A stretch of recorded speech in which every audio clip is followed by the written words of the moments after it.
impacted this team in so many different ways. Right. I mean, I would never.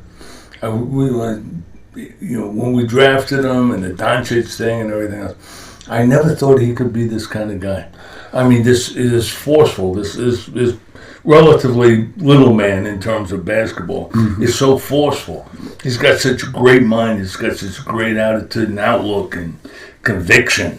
You know what? We called it moxie the last time that we talked about, but he has swagger too. Yeah. Because very few people go into Madison Square Garden and do what he did to the point to where, I don't think he'll be visiting. He will not be visiting Times Square in the whole season. No. Yeah. But with all that being said, I think as they move on to the second round, Philadelphia 76ers, I have a huge amount of respect for Doc Rivers, who's a long-time guard here. Me too. In Atlanta. Hey, you know what? I've been at every one of Doc's home games. Really? Every one. Wow, that's impressive. So it'll be interesting to see how they try to neutralize Embiid if he's healthy. But once again, Philadelphia's got to figure out some things to do with Atlanta as well, because I think the hardest thing to do is to prepare for a team that's playing with as much confidence and as much swagger as they are. And they're knocking down shots. Yeah, and as much energy. And like you said, confidence. I mean, they don't know who they are. Right.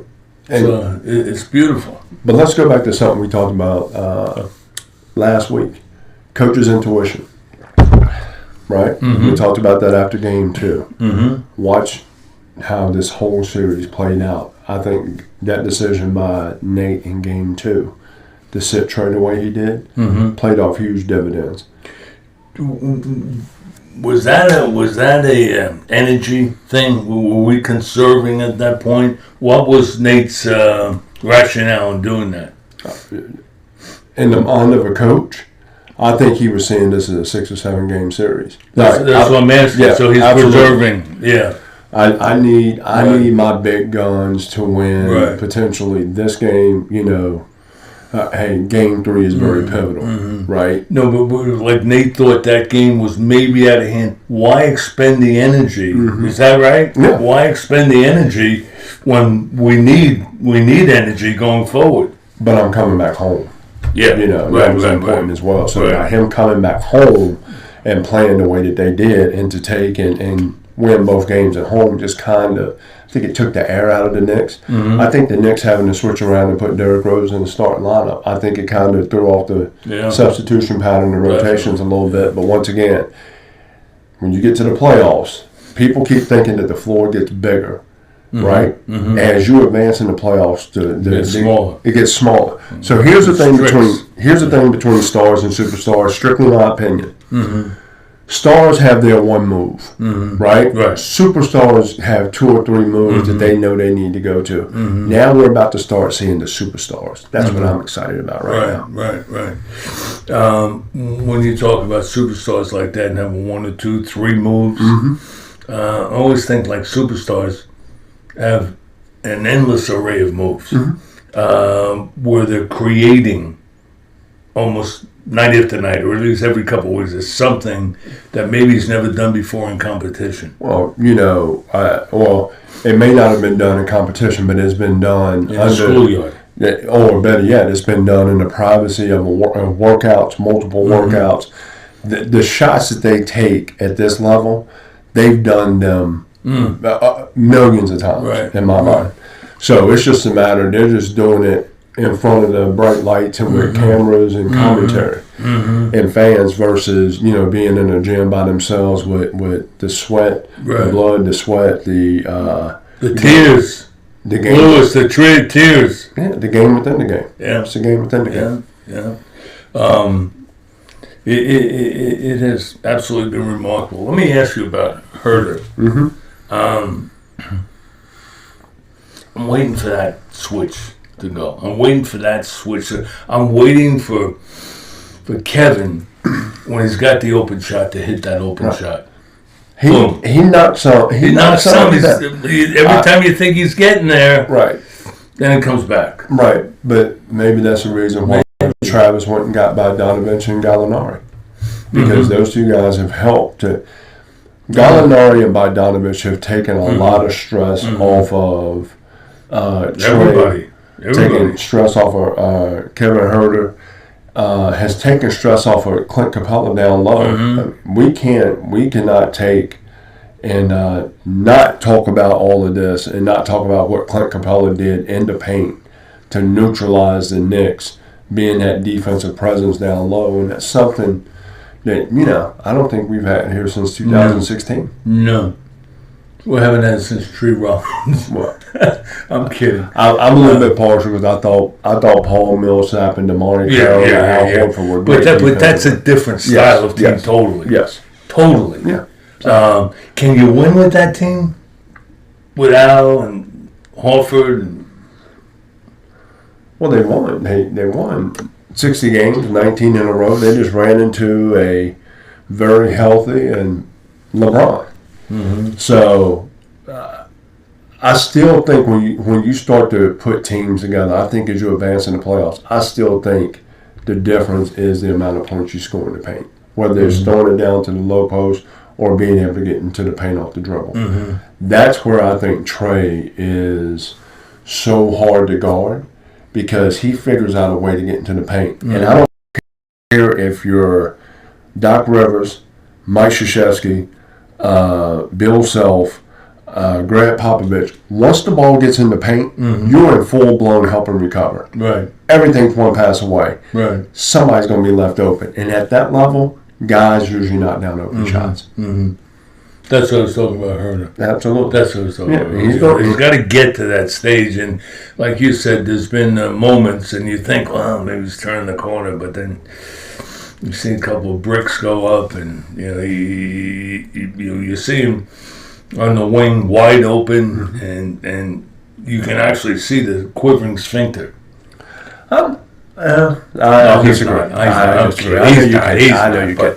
But he's got to get over that, and he's got to hit that shot with more frequency. I'm telling you right now, I think the Hawks' confidence level is at between an 8 to 10 right now because nobody expected them to get here. Right? They're here. They're playing against Philadelphia. So, to me, it's like going to Vegas and playing with house money. But, once again, they believe they can win. That's half your battle. I know. Coaching, game preparation, scouting, all that. Half the battle is, hey, we can win this thing. We get to this point. We're all pleasantly surprised. It's great the way it's all coming together. Right. How good are we? I still think you're just scratching the surface. That's just me. What though? What would you like to see? What would you like to see more? Not the next move, but what would you like to see?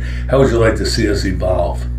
And we've done it defensively, especially the second half of the year. I think once again, you have to score to win games, but defense wins championships. I've always believed that. That's me being a former post guy that played defense in the paint. I could have worked with your offensive skills. I could have. I got paid for that in Europe. So, but I think another thing, Bo, is you have to have, once again, knockdown shooters, right? Because, once again, Philadelphia's going to figure out, all right, Trey's not going to score 28 to 30 a night. If we can hold him to 20, right, somebody else got to step up.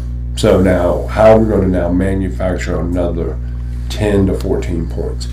That's where your Gallinari's, your Bogdanovich's, John Collins. I think John Collins, this will be a different type of series for him. Are you waiting for John? No, because I think he has consistently shown he's a double-double guy every night. I just think he put on his hard work hat to guard Julius Randle, right? Did a great job of it. Right. Had Julius Randle totally frustrated. So now, Philadelphia, from a physicality standpoint, to me, is not the same as New York was.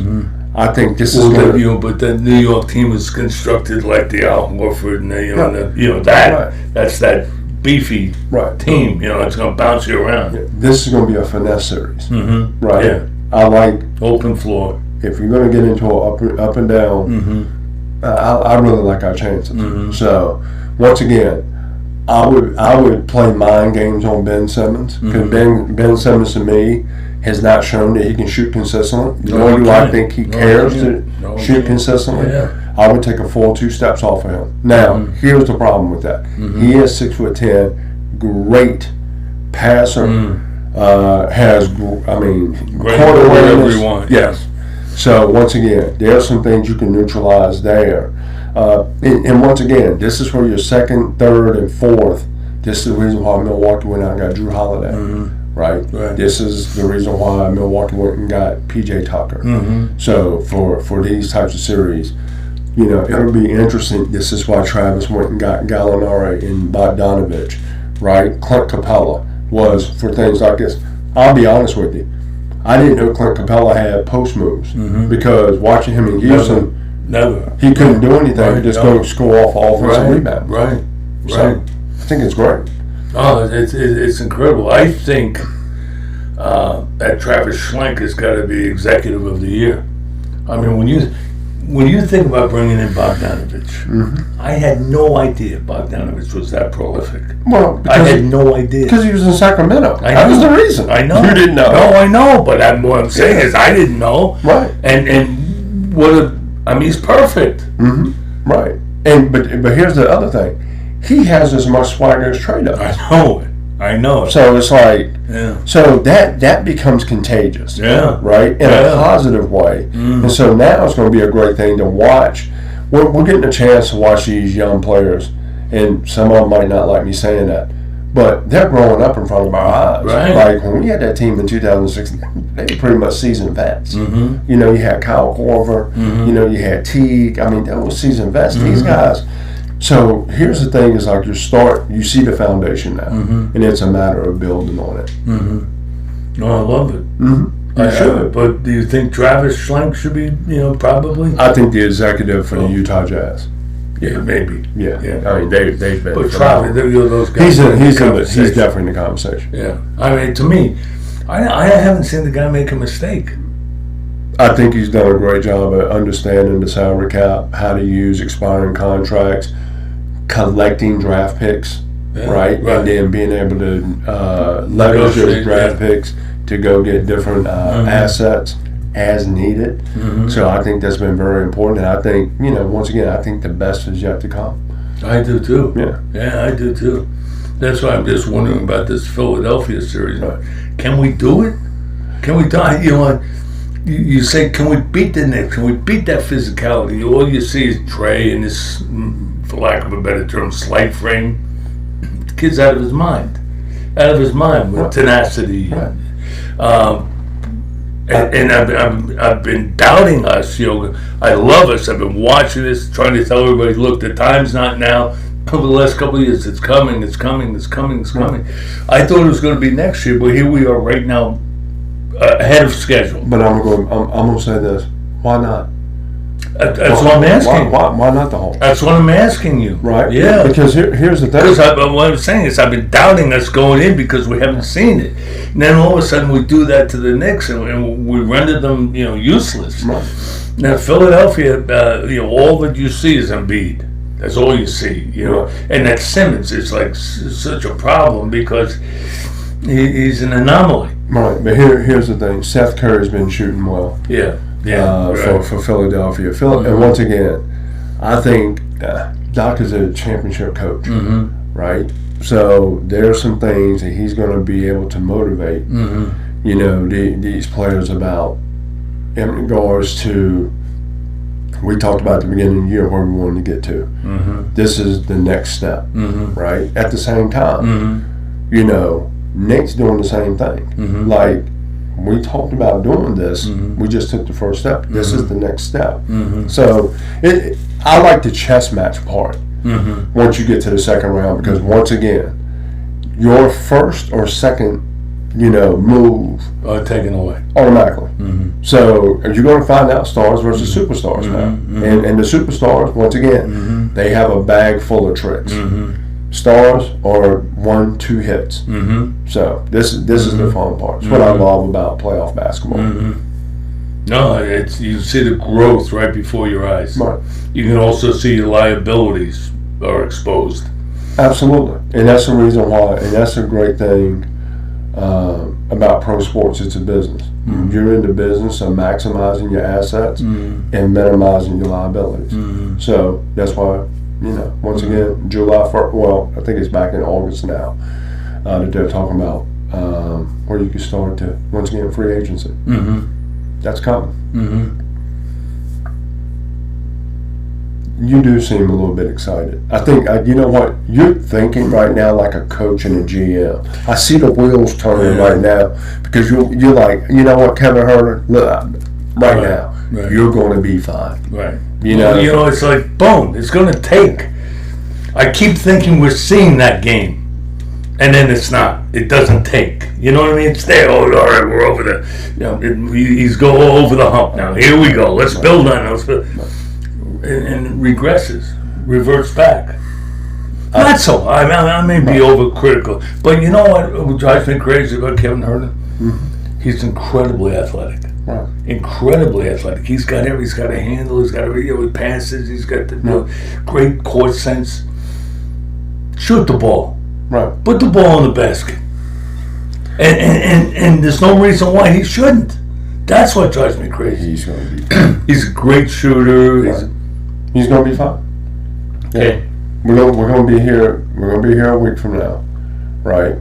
And all of a sudden, you're going to have on. You're going to have Kevin Herter's jersey on. Yeah, I'm going to get it. You're going to have the jersey on because he is. I get that on Amazon. What do you think? No, you just got to go right to that line. Right. You got to go right to State Farm Arena and get it out the shop. I can't get a discount or nothing.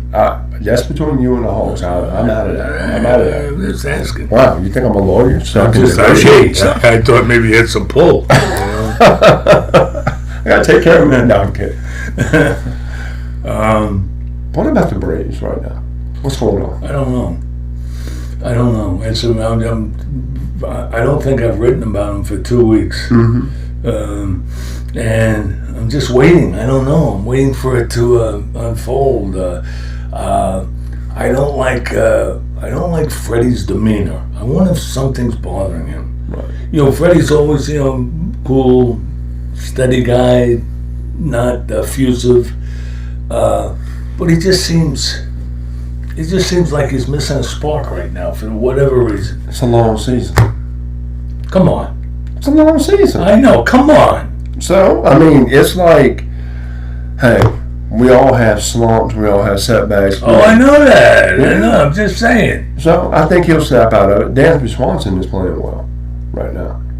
I hope he can maintain it because he's been waiting for a streak like this. Mm-hmm. I think. Right. And this may just release him. Mm-hmm. Why can't we get the pitching right? Lewis says, think about the guys we've brought up. I mean, everybody we've brought up can pitch. Everybody's got an arm. Everybody's got stuff. Mm-hmm. We're missing a chromosome as far as zeroing in, as far as it's like Newcomb, Mm-hmm. Great arm, couldn't throw strikes, had to put him in the pen. He's coming now, he's throwing strikes and so. But like that's like across the board with all our young guys.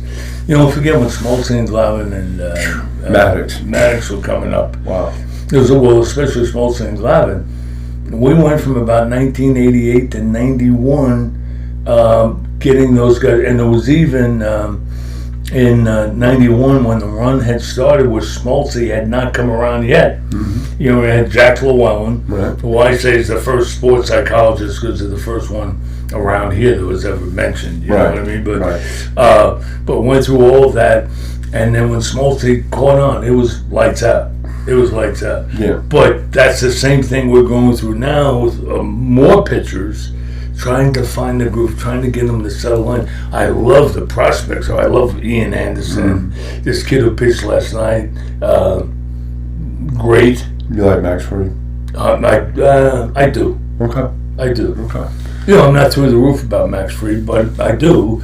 It's only because I'm not through the roof about Tom Glavine, and it reminds me of Glavine and Glavine's approach, So don't do that. Don't. I'm like, come on, Lewis. I just had to come. The coach's look right here. Let me tell you something. Okay. Educate me. I'm going to disprove what you just said. Okay. All right. John Schulerholtz is in the Hall of Fame. Right. Bam. All right. Bam. As an executive. Bam. Okay. He shouldn't even have his picture up in my kitchen, for God's sakes. The Hall of Fame. Are you out of your mind? This guy's the biggest. Oh my God, the biggest self-promoter. Didn't do a damn. He joined us in '91. He's taking credit for that whole run from '91 on. Didn't do a thing. You're the best. Didn't do a thing. I am so glad I'm on your good side. You know that, Bob? Listen, when you leave, I'm going to come back here. Tell everybody. That is awesome. All about everything you. About me. Everything about all you. Coming. It's all coming. All right. I know you're. By the way, just thought of it. Yes. Well, it's a good thing Morris Brown is coming back. Yes. I love Morris Brown. Yes. Do you know in 1954 when Tech won the national championship, they said Morris Brown was better, and I believe him. I met a lot of those guys. Not that makes any difference, but I always thought Morris Brown was really authentic. Right. It's like I was sorry to see them go. Right. But it's glad that, they got the accreditation back. Yeah. And everything, and that's awesome. Mm-hmm. I mean, because once again, we see. Everybody talks about Morehouse, everybody talks about Spellman, right. But Morris Brown has been a legitimate part of the infrastructure of downtown Atlanta. And maybe athletically. Oh, yes. Maybe led the parade. Right. And I mean, there's a reason why, Morris Brown's a stone's throw from State Farm and from Mercedes-Benz Stadium. Right. So I'm very happy. Very happy for Morris Brown moving forward. It's like, obviously, a school can't take up with their legacy and just turn it on and here we go, because no one remembers Morris Brown. Right. So it's starting all over. Right. I think with some of the philanthropy that's going on right now, I think different philanthropists should look more into your Morris Browns, your Fort Valley States, different institutions like that, as opposed to just automatically giving to Spellman and Morehouse. Because, I just read Jordan about a week or so ago gave $1 million to Morehouse. I saw that. And, I saw that. Why? Why do you think? I didn't get into the particulars of all that, but once again, there's a lot of great, historically black colleges and universities that are just not Spellman and Morris Brown. And I mean, Deion is doing a great job of bringing awareness. Yes, absolutely. Huh? Absolutely. I love Deion. He's so authentic. It is funny. I was so mad at our town and the nonsense and the idiots on TV and radio who are always, I'll tell you what. Deion Sanders, if he wanted to become in the Baseball Hall of Fame. I agree with you. I agree with you on that. I mean, you two, best pure athlete you've ever seen. Oh my! I think you've ever seen. You know what? I've never seen how fast he is, but I've never seen anyone beat him. I don't know. In other words, what I'm saying with Deion, I don't know if there's a top side. He can go wherever he wants. He goes wherever he wants as far as speed and athleticism, and it's remarkable. And it's a shame that he had to spend time here, start his career. Marion Campbell loved him. That's who drafted him in 1989, 88 maybe. Right. But I've never seen anybody who just couldn't be beaten. Right. What I like about what Deion's doing right now at Jackson State is he's bringing attention right to the level of talent that is in HBCUs, that is in the SWAC and the MEAC. I think what's even more prevalent, people have a tendency not to understand this. There have been a lot of pros that have come from HBCUs. Right, sure. You know, the first one I think about is Shannon Sharp from Savannah State. Right, sure. Right? Yeah. So, I mean, you turn around, you got Strahan, right? Kind of Texas Southern, I think, if I'm serving correctly. But, you know, Pittsburgh Steelers did a great job. Yeah. Historically, drafting HBCUs. Right. And then had that killer offensive line for about 12 years because of those guys. Exactly. So once again, it is a matter of, this is the thing I want to tell all you athletes. It's not a matter where you go to school. If you're good enough, we'll find you. I've always believed in that. If you are good enough, we will find you. There are some that fall through the cracks, but for the most part, if you're good enough, you'll be found. In fact, you just gave me a thought. You know, it's probably like some of these guys might be better going somewhere other than Ohio State, Georgia, Clemson, because they stand out. Right. Because they might be seen sooner. Not that they couldn't be seen at that. Of course, they would be. But the way they were able to stand out at a smaller school would probably help them. I agree with you.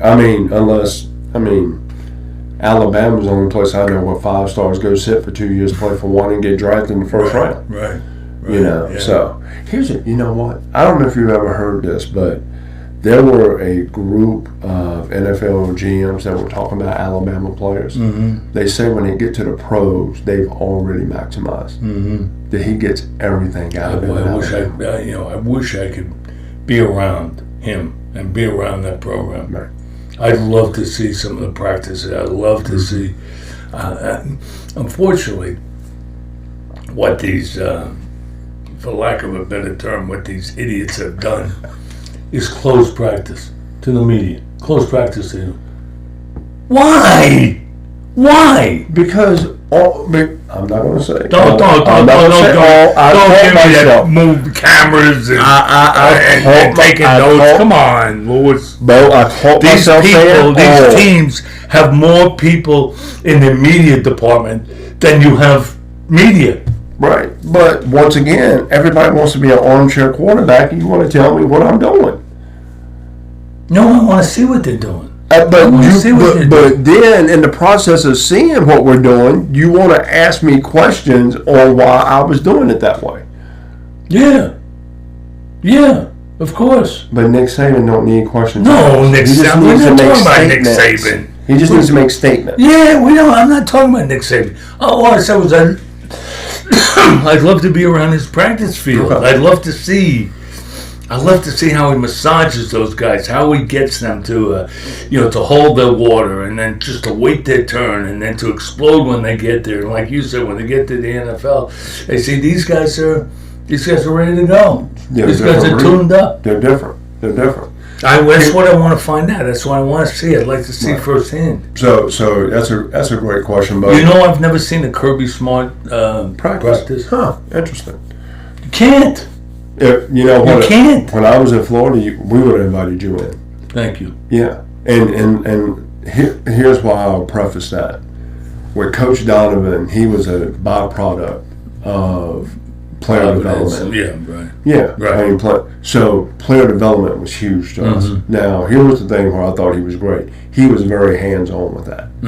He wasn't standing on the sideline. Holding a thermos with a baseball cap on. Right.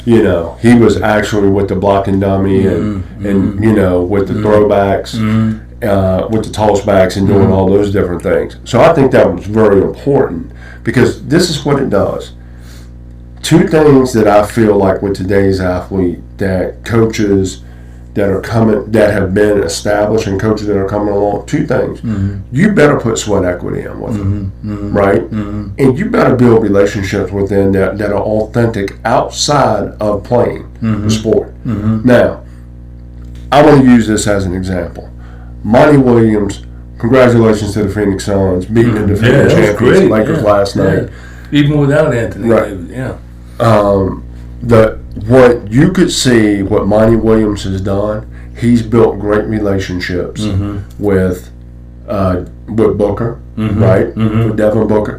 He's already had a great relationship through USA Basketball with Chris Paul, right? Right. So now Chris Paul comes in and he's like, This is what you need to do if you want to elevate to the next level as a star. Kid had 47 last night, right? First of all, he's not a kid, but once again, he now elevated himself to that next level status. DeAndre Ayton, you got to step your game up. Stepped his game up, right? Mikal Bridges, who came from Villanova, who's been around a championship college pedigree, he turns around, gets him. Hey, you need to step this game up, right?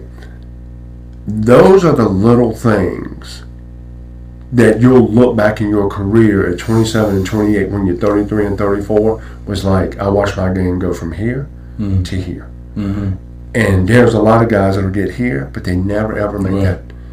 You know, like, I'm going to use Giannis as an example. Back-to-back MVPs, right? To me, he should be a better jump shooter than he is. Right? Now, I don't know if that's a mental thing. I don't know if it is like he's gotten too big. I don't know if, whatever it is. To me, he should. Because here's the thing. Once again, I said the court gets smaller, right? I'm going to move guys up the line, do some different things coverage-wise, and make him understand he's not going to be able to put the ball on the floor and get all the way to the paint. Right. Period. Right. So, his shot has got to be better. They're not going to let him go get in the paint. It's got to be better. Yeah. And here's the thing. You've got 3 guys for Brooklyn. They're shot makers. Yeah. They're high-level shot makers. Lewis. Yeah. What do you think? What do I think? Are they the team? Who, Brooklyn? Can't defend. Scares me. No? You got to be able to defend to win a championship. Now, if they win a championship without defending, then I'm going to have to change my stance. Well, the thing is, Lewis, they are so prolific. But they give up 140. Yeah. All right, somebody's going to text or say something. Well, they scored 143, but that's not the point. Yeah. Can you, at some point, when the shots are not going down, what can I do to impact winning? Right? Sometimes you got to sit down and defend. That's like that's a byproduct of that. That's like, really? Like, just no. We're just going to shoot more. We're going to shoot more shots. Yeah. So Right. It's going to be interesting. It is. It's going to be interesting right now. Hey, what do you think about LeBron? Do you think he's reached a plateau of any sort? At some point he has to reach a plateau. 37? 8, I think? 36, 37, maybe 30. At some point, he's got to reach a plateau. Some kind of plateau. I think this year, the wear and tear on his body took a toll. Took a toll. That ankle injury is worse than what we thought. And I just don't think it's ever going to be reported until probably after he retires. Right. And he does his 10-part Last Dance series. Right. Yeah. But what's interesting, I tell people, it's hard to be that good for that long, that consistent. Phenomenal. It's always a phenomenal career. Right. What I just asked you is what I was thinking before this season, and I was thinking it before last season. When is LeBron going to show some chinks? This year, I think. And it's all injury related. You could see how down he was. Obviously losing, but you could see it was bigger than that. It's the LeBron legacy. But the LeBron Foundation. Right. But I go back to this. When LeBron came to LA, LeBron's a mogul. He is a mogul that happens to play basketball because he has so many different other interests and so many other entities. And I don't apologize for that because once again, I think, he could arguably go down as one of the 3 to 4 most well-rounded athletes across the board. In my lifetime, but my father talked a lot about was Muhammad Ali. That was Lewis is only one greatest. Right. So, but with that being said, the injuries, I didn't like that roster this year. What part of it? They missed Rondo. I thought the Lakers missed Rondo. You thought? I thought that, you know what, oddly as it might sound, I thought Dwight Howard, something happened with Montrezl Harrell that I haven't been able to figure out. Coming from the Clippers to the Lakers, Right. and like, he got thrown out the rotation. Right. Wesley Matthews was on the downside of his career. Right. I mean, Schroeder is inconsistent at best. You know, we saw that here. You know, Caruso is a great. He's better than I thought. Yeah, he's a great 7th or 8th piece, but you can't make him the 4th or 5th piece. No. Kyle Kuzma just had a bad year. Yeah. I didn't think Kyle Kuzma had a great year at all. Right. No, Right. that's been all year. Yeah. So, I don't He think. just hasn't found the right hair color to Well, allow I his mean, game to well, flourish. I'm not going to even. Oh, come on. I'm not going to even go there. Oh, come I'm not on. going to go there. I mean, you gotta I'm have talking to a guy with no hair. you gotta have the right color to flourish. For goodness sakes, Well, you want to paint something up there, like no, something like just say like just like no, a trademark type of thing. No. Come on. no. Now, if we want to talk about some cash with that, we can. Nice. I will say this. Rob Pelinka has a lot of work to do in the offseason. You like with that him? roster. I don't know him. He was Kobe's agent. That's right. He was Kobe's agent. That's So, yeah. So what do you think? it's the Lakers. They're going to make the right decisions. Now, what we should be talking about is Boston's change at the president of basketball operations from Danny Ainge to Brad Stevens. Huge. Yeah. Huge. Did you see what Danny Ainge said today? No. He said that he cannot connect with this generation of athlete. No kidding. He sure did. Wow. He sure did. Wow. And I think he said. You know what? He's good he said that. That, amongst other things, the reason why he stepped down. Wow, no, I didn't see that. Yeah, That's gonna be interesting. something we're gonna need to talk about next week. Mm-hmm. We're gonna definitely need to talk about that next week because that, if you've paid attention to college athletics, that's what's happening right now. Roy Williams, Coach K, right? Both are retired. One's retired after this year. Boeheim to me is right behind him. Right? I think Jim Boeheim is laughing because he outlasted Coach K. Right? But with all that being said, it's like it is a different, and I'm not saying this in a negative way. It is a different way that you have to approach today's student athlete as well as today's parent. But I'm going to go back to this. Recruiting's still recruiting to me. You have to be transparent. You have to be authentic. You just have to break down certain things a lot more. Player development. What is my roadmap to success? What am I going to be able to do when I step in on campus? Well, you know what? You're one of 13 on a scholarship. Like there are 12 other guys, and hey, they're all pretty good. Hey, by the way, we got 8 other McDonald's All-Americans in here. Right. So, all right, what's your niche? Right.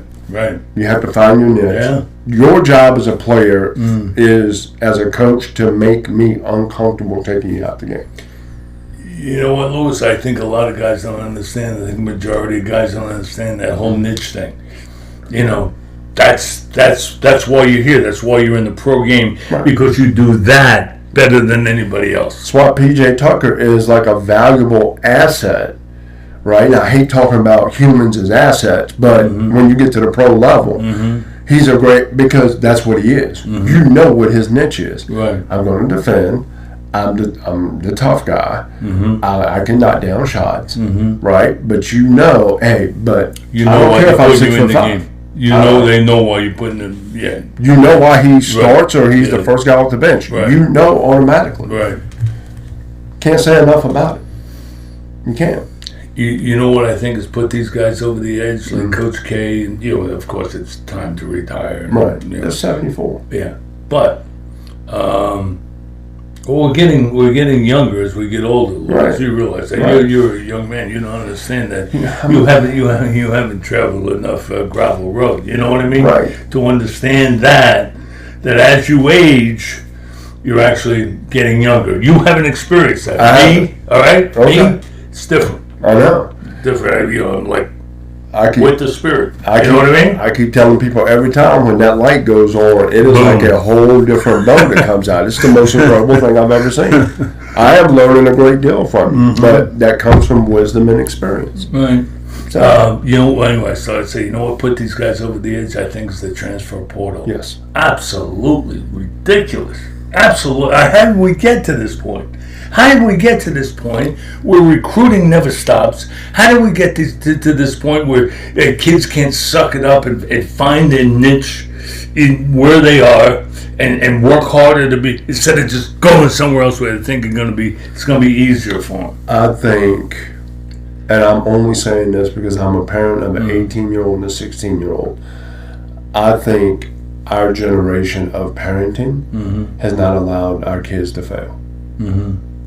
We've tried to figure out as much as possible to protect, right? That's interesting. We haven't taught them to fail. All of us will endure setbacks. Every single one of us. Right. It is not what happens to you, it's how you respond. Right? Right. But see, this is what I'm talking about. Yeah. Their response is to leave. Is to pick up their toys and go somewhere else. Right. That's that's a flaw. That's a flaw in our makeup. Right. Our society. And we have to figure that flaw out. Well, it's like, everything's going in a different direction, Louis. For a kid to say, I got to suck it up now. That's ridiculous. I should be starting here. I should be, Right. I'm going to make it happen before I leave. That's what kids always had to go through. But I will tell you this, and I don't want to put all young men and young women in the same box, because I've met some incredible, I'll say the young man's name, Bruce Thornton, right? That guy is the first guy that I've said since I got out of coaching, he impacts winning without scoring. Like, I actually asked him, why are you so comfortable with your ability to lead? And he's just like, I was put in this position for a reason, so I want to make sure that every single night everybody knows exactly what they need to do and where they need to be. Well, he's beyond his years. Beyond his years. He's going to be a senior at Milton this year. Right. Senior in high school. Right. Like, believe me, if I was Chris Holtman at Ohio State right now, I'd want him now. Right. Where's he going? He's going to Ohio State. Ohio State. Already committed. I think I wrote something about that today or yesterday or something. But it's terrible. It's terrible. And not only that, but it's terrible that we keep losing kids out of our state. Georgia should be a powerhouse. A powerhouse. Right. They just keep putting in the wrong guy because other than Georgia administration, they don't even relate to basketball. They don't even relate to basketball, which is absolutely incredible to me. So it's funny you say that, because Greg McGarity was our basketball administrator at Florida. When I was I remember that. Yeah. So that's why I've always said I thought Georgia could be the next program that could be football national champion, basketball national champion, with the amount of talent, right? The one that I'm looking at now, because what Nate Oates has done in a short period of time in Alabama, like, they might get that. Right. Bruce went to the Final Four 2 years ago. Right? Well, Bruce Pearl's a professional college basketball coach. Yeah, that's a good way to put it. Yeah. Professional college basketball coach. And I'll tell you one thing. He's got two of the best big men.